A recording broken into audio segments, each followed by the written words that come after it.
All right, good morning, everyone, and welcome to the McDonald Observatory live stream of our solar viewing program today. My name is Joe Wheelock, and I'm one of the program staff here at the Frank Bash Visitors Center.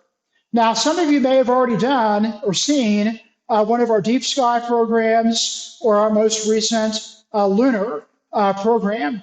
The telescopes you see right next to me, those are the ones that we used for those programs. Now, I will not be using those telescopes today. I will be using different telescopes that are located nearby, controlling them remotely. Now, we do have a team of moderators standing by to answer any questions that you may have during the program, and I'll be taking questions too at the end. Okay, so the McDonald Observatory, we are located in far west Texas, the Davis Mountains region.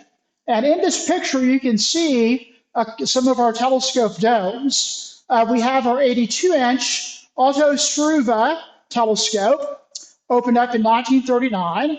Then our 107-inch Harlan J. Smith telescope, opened up in the late 1960s. In the background, you can see the dome of the Hobby-Eberly telescope, currently the largest in the world that is being used for research. Now, I'm not located at the summit of the mountain. I'm actually located down here at the base of the mountain near our visitors center. And I am in one of the silver domes, the dome closest to the visitor center.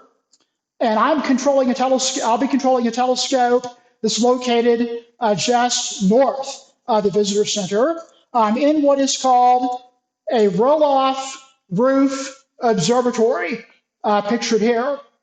And then here are the telescopes that we will be using today to view the sun. We have three telescopes. We have a 6-inch refractor telescope made by a company called Astrophysics. We have a 3-inch Teleview telescope made by, and then we have a 2.4-inch Lunt refractor telescope. The cameras are black and white cameras. They were made by a company called Point Grey Research. These are 2-megapixel black and white cameras. We have special filters to view the sun safely. We have a visible light filter and also a hydrogen alpha light filter. More about hydrogen alpha light in just a few minutes. The mount, it's made by a company called Software Bisque, called a Paramount. This is a computer-controlled mount with lots of bells and whistles on this mount. Okay, now some safe ways to view the sun.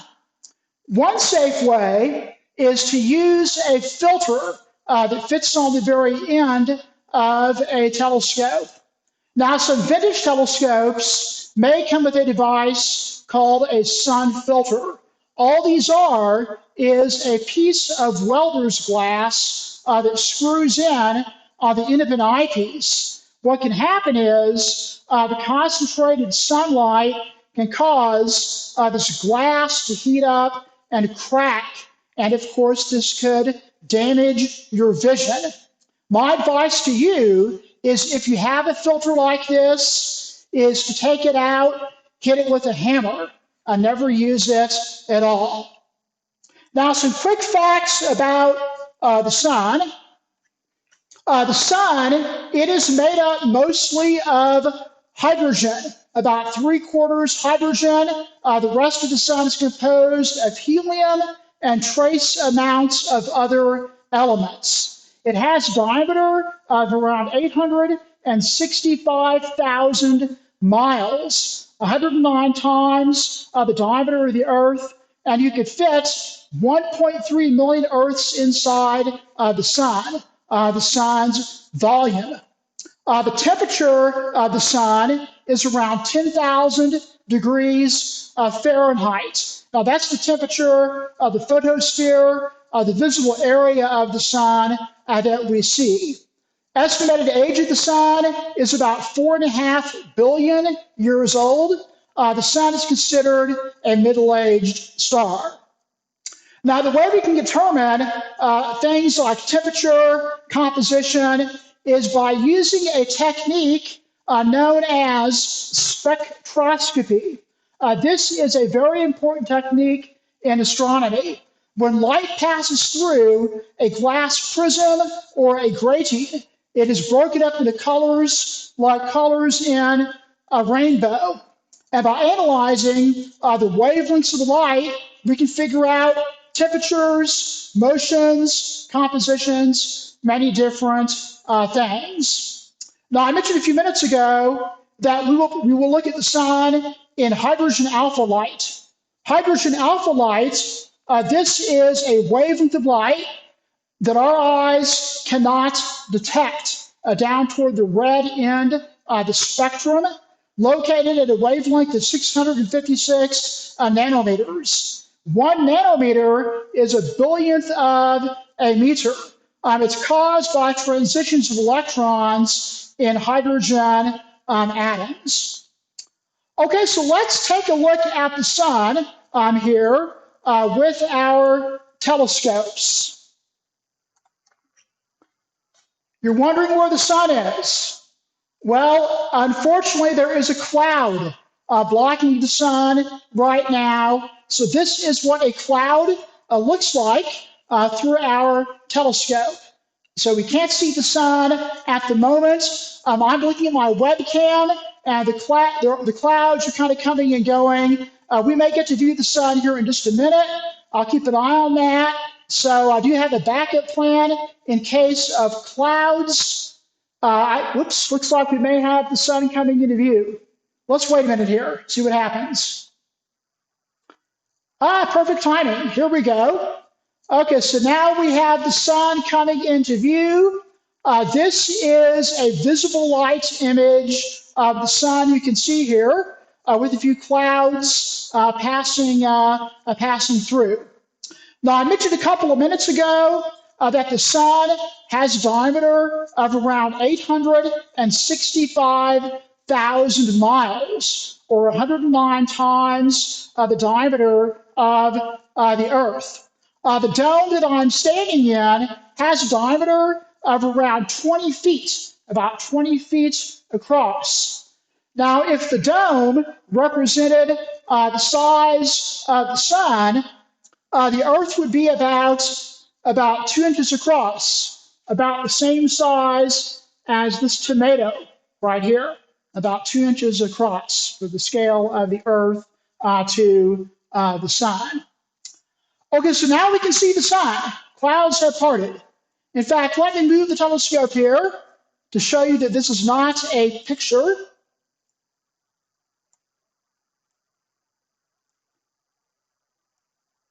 There we go. And not much happening on the sun right now. The sun is at solar minimum. So there isn't a lot of activity happening on the sun right now.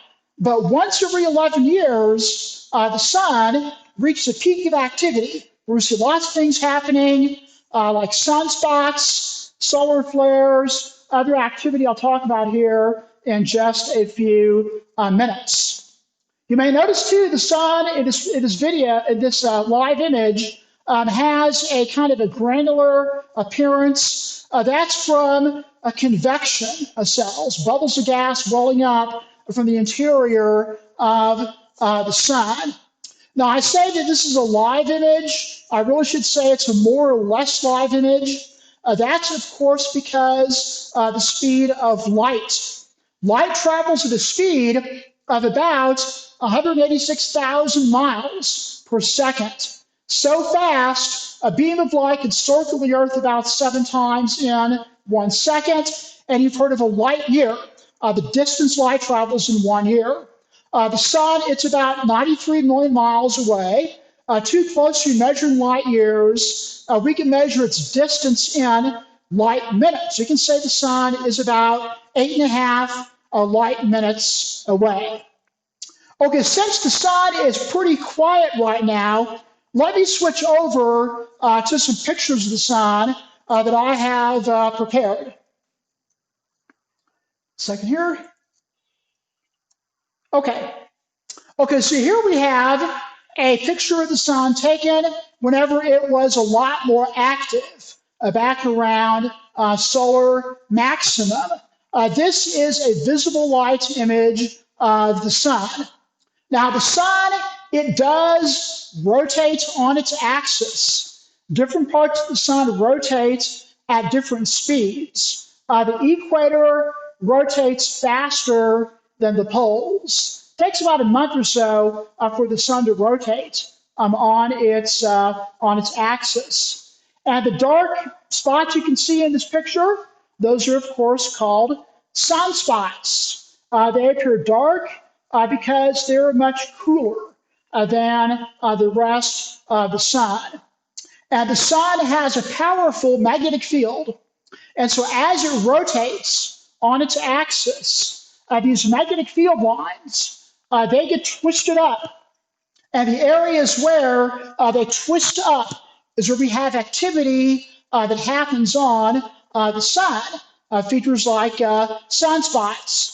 Now, the large sunspot you can see in this picture, it's about 4 times the size of the Earth, about the size of the planet Neptune. Okay, next I want to show you a close-up view of some sunspots. Okay, here we have a close-up view of sunspots. The black and white picture was taken from here with our 6-inch telescope. The big sunspot, it's about 11 times the diameter of the Earth, about the same size as the planet Jupiter. The sunspot in the color picture, that one, you can easily swallow the Earth with a room to spare. And you notice the sunspots have a darker center and a lighter outer area. That is called the umbra and the penumbra. These are Latin words meaning shadow. When people first looked at the sun, they thought they were shadows. These are old names that have stuck with us throughout the ages. Also in these pictures, you can see the granulation I was talking about. These bubbles of gas that well up from inside of the sun. Back in December, a telescope in Hawaii, the largest solar telescope in the world, took some very high resolution images of the sun, some of the highest resolution images ever taken. These really cool pictures here, you can see these granules close up. Now, each of these granules in the video, they're about the same size as Texas, these granules here. Okay, so enjoy the video for a minute here. And what I'm going to do behind the curtain is switch our view of the sun to hydrogen alpha light. And we still have the sun. The clouds are parting. Give me a minute here. Switching to hydrogen alpha light. Need to make some camera adjustments. Okay, here we go. Hydrogen alpha light. Okay, so here is the sun in hydrogen alpha light. Again, that's the wavelength of light that is down toward the red end of the spectrum. Now, the grainy appearance in this view of the sun, it's caused by spicules, geyser-like jets of gas on the sun, and a few clouds drifting through. Let's see here. And there goes the sun. Okay, cloud in front of the sun. Okay, well, let's see here. That's blocking the sun. Let's go back to some backup pictures here. and I'll talk about a couple of other things. We'll come back to this here in a minute. Maybe we'll get a break here in the clouds very shortly. So let me go to some other things here. Okay, so while the clouds have briefly blocked the sun, I want to talk about other features you can see. This video shows what we call solar prominences. Solar prominences, this is hydrogen suspended above the sun, cooler, dense hydrogen. Now, the fuzzy area you might notice in this video, that is the spicule layer. These geyser-like jets of gas that rise up. They're about 4,000 miles thick or so. Now, this prominence here extends about 100,000 miles away from the limb of the sun here. When seen face on, they're called solar filaments, appearing dark because they're cooler than the rest of the sun here. And besides the prominences and the sunspots, we also have what are called solar flares, eruptions from the sun, violent eruptions from the sun. They appear bright because they are much hotter than the rest of the sun. Best seen more often during times of solar maximum. Now, I mentioned earlier that we're using black and white cameras to view the sun. If we had color cameras, the sun would have kind of a reddish appearance to it because of the hydrogen alpha light. Here is a really cool video of the sun taken from a spacecraft called the Solar Dynamics Observatory, or SDO for short, of a solar prominence taken in hydrogen alpha light in this video here. And we also have other features that are known as coronal mass ejections, or CMEs for short. Bubbles of gas escaping from the sun. When they hit the Earth, when they hit the magnetosphere of the Earth, depending on their intensity, they could knock out cell phones, disrupt satellites. They can also knock out power grids. They can also trigger displays of the aurora, the northern or the southern lights. This video was taken from here back in 2003 of the northern lights. You can see Polaris, the North Star, at the center of your screen, with the Big Dipper coming up above the mountain here. Now, the Big Dipper, it's not really a constellation. It's part of a larger constellation called Ursa Major, the Great Bear. And a video here of the aurora that we're seeing from the International Space Station. So the astronauts get a bird's eye view of the aurora from the International Space Station here. Hey, some great news. The sun has came back into view, so enjoy this picture of the aurora. And what I'm going to do is switch views of the sun to a close-up view of the sun in hydrogen alpha light with our 6-inch telescope. So one moment here while I turn that over here. Here we go. Hydrogen alpha light close-up coming up. All right, so here we have the sun in hydrogen alpha light in our view here, a very close-up view of the sun. And let me move the telescope here. Moving the telescope.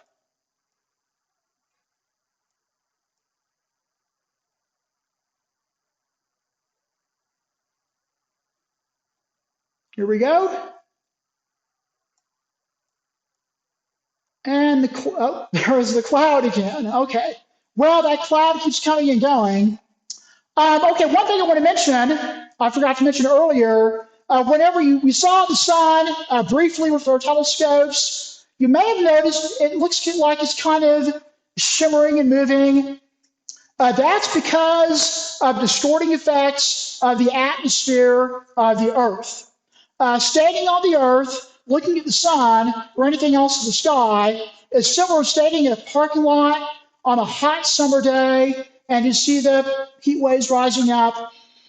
This is why telescopes, like the Hubble telescope, are so great, is because they're away from distorting effects of the atmosphere of the Earth. Now, the bad thing is, if say the Hubble telescope breaks or something, you need a long ladder to actually fix it.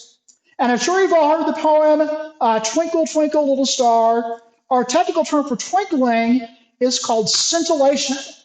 So I guess if you want to be more accurate, you could say scintillate, scintillate, ball of gas. A little less accurate, a little less poetic, but more accurate than twinkle, twinkle, a little star. Okay, so we still have a cloud blocking the sun right here. Still have a cloud. Let me try to make a camera adjustment and see if I can maybe punch through some of these clouds. Here we go. I'm punching through the clouds with the camera adjustment. Magic of software. Let me turn off the saturation. Yeah, that reddish stuff you saw, that helps me get a good adjustment for the camera to get a good view. Unfortunately, though, I can't see through clouds. Okay, well, we do have a big cloud in the way right now of the blocking our view of the sun. I was hoping we would get some good views of the sun today. Let me check and see if the moderators have sent me any questions here. Let me take a look here and see if we have any questions that were sent by our moderators. Let's see here. Okay, I do not see any questions. Wait a minute. Maybe a question coming in. Let's have a look here.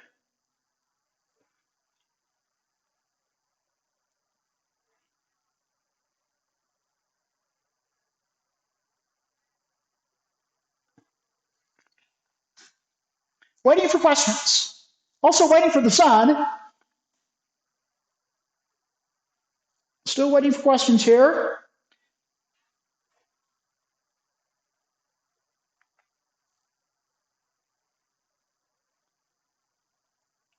While we're waiting for the questions, I can show you something here. If you're curious, you might be curious about the software that I'm using to control the telescope. Let me show you that here. Let's see here. Give me a second. Here we go. Here is the software that I use to control, let me get this out of the way, to control our telescope. You can see I have my camera adjustments right up here, and also where I can move the telescope, control the telescope with this here. Let's see, Linda Smith, how often do solar flares happen? Here we go, good question. Let's go back to me. Get to your question here in a minute, Linda.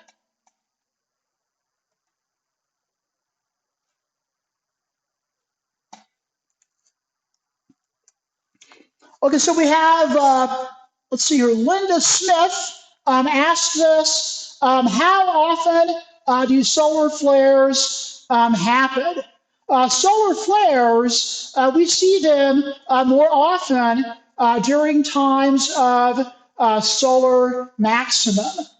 during solar maximum, you might see perhaps, maybe, several flares, perhaps during the course of maybe a week or maybe a month or so. Solar minimum, you see them less often. But not to say you can't see them during solar minimum, but they happen more often during solar maximum, the solar flares. Okay, let's see here. Is the sun? Yes. Clayton Yendry, I think Clayton Yendry, he asks, are we at solar minimum? Yes, right now we are at solar minimum. The cycle peaks about once every 11 years or so. So the next solar maximum will be peaking here in several years. So as we move on here, we should be seeing more activity happening on the sun in the near future. What is a sunspot? That's asked here by, is that Kaylee Wyatt asks, what is a sunspot? Sunspots occur when you have hot material welling up from inside of the sun, being disrupted by these powerful magnetic fields. And they appear dark because they're cooler than the rest of the sun, the sunspots. Here we have the sun back. Okay, here we go. I knew if we were patient, we would see the sun here. Let's see if we can let's see if we can find some activity happening. And that's really bright. Ouch. Let me adjust the camera. Really, really bright. Here we go. I knew if we waited long enough, we would see something. It's hard to, let me move the telescope here. Let's go the other way. I'll slow it down a bit too. Okay, we're fine. And there it goes again. Just the luck. There it goes again. And we're back. Let's see. Oh, now we're back. Off and on here. Here we go. Let's move the telescope. Not moving the sun, of course. Aha, here we go. Take a look at this. Let me adjust the camera. Take a look at that, everyone. A little bit of glare from our optics. Take a look at that right there. That is a solar prominence. The features I showed you earlier in the video has the looping effect because it's following the magnetic field of the sun. In fact, to improve the view of that, let me blot out the sun with our software.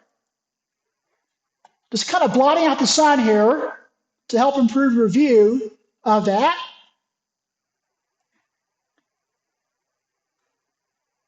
Oh, here's another one. Wow, take a look at that. Take a look at that. Isn't that awesome? Wow. Let me turn off the saturation. Here we go. There we go. Okay, so here we have prominence. If you can all see my arrow right here on the sun, that arrow is maybe half the size of the Earth. So the Earth could fit inside of that with room to spare. That's maybe 20,000-ish miles in height or so. Nice prominence. Let's take a trip around the sun. Moving the telescope here.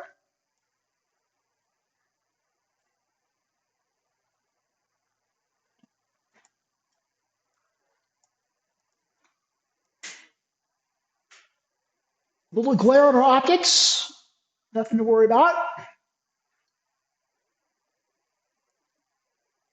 And that halo is an effect of the camera. Nothing with the sun.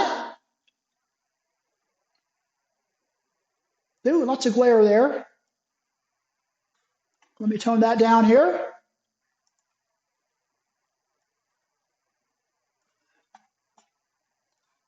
Taking a trip around the sun, our nearest star. Little activity here. A little bit.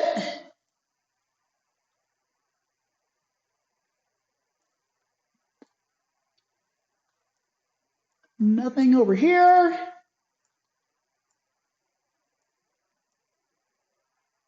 Let's go back and end with our granddaddy of prominences today.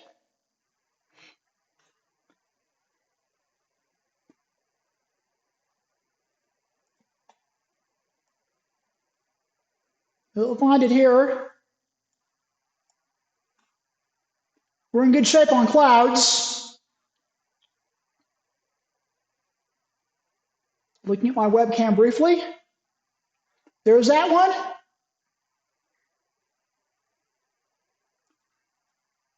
And then here is our big one. And that's, again, a very nice example of a solar prominence. So again, as we approach the next solar maximum, we will see more activity happening on the sun in the future. And other activity, flares, sunspots, prominences, lots of other activity. I do not see any more questions from our moderators at the moment here. I want to end. We'll be wrapping things up here in just a couple of minutes. Now, before we do that, I would like to share with you a couple of websites to help to learn about the sun. Let's see here. Bring those up. A NASA website has some fun sun activities you can do on your own to learn about the sun and to maybe reinforce some of the points that I discussed today. Also, a great website that you can visit is called spaceweather.com. They update what's happening on the sun about every day and what else is happening in the sky.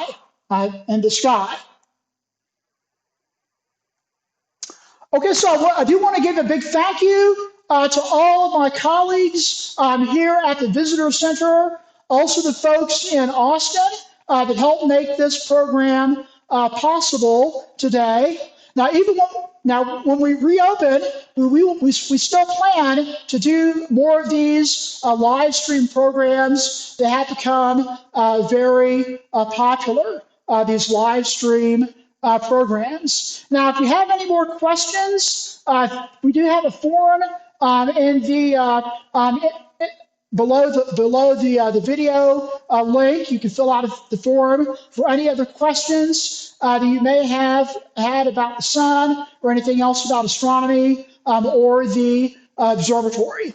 So again, thank you for joining us today for our first live stream solar program. Now, we'll be having more programs during this month, deep sky programs hosted by Stephen Hubble, and also our lunar programs hosted by Kevin Mace. So again, thank you for joining us today at the McDonald Observatory for our live views today of the sun. My name is Joe Wheelock. Wishing you a good day and clear skies. So thank you for joining us and have a good day.